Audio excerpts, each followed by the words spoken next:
डालेंगे खेलों की दुनिया पर। वर्ल्ड कप के लिए क्वालिफाई करने वाली पाकिस्तान हॉकी टीम वापस वतन पहुंच गई। इस्लामाबाद एयरपोर्ट पर पाकिस्तान हॉकी टीम का शानदार इस्तकबाल किया गया। खिलाड़ियों पर फूलों की पत्तियां निछावर की गई और हार पहनाई गई। वाज़ेह रहे कि पाकिस्तान हॉकी टीम ने मिस्र में वर्ल्ड कप क्वालिफाई में शानदार कारकर्दगी का मुजाहरा किया था। पाकिस्तान टीम ने 8 साल बाद वर्ल्ड कप के लिए क्वालिफाई किया है। हॉकी वर्ल्ड कप 14 अगस्त से बेल्जियम और नीदरलैंड में शुरू होगा, जिसमें 16 टीमें शिरकत करेंगी। भारत ने न्यूजीलैंड को 96 रन से शिकस्त देकर टी20 वर्ल्ड कप 2026 अपने नाम कर लिया।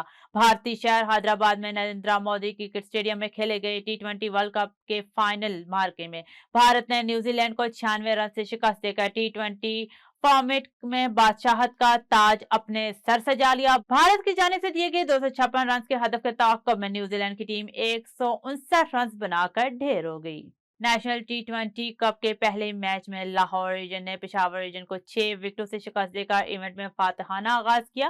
पेशावर के इमरान खान स्टेडियम में खेले गए इब्तिदाई मैच में पेशावर रीजन ने पहले बैटिंग करते हुए मुकर्रर 20 ओवर्स में 9 विकेटों के नुकसान पर 167 रन बनाए और लाहौर को जीत के लिए 168 रन का हदफ दिया।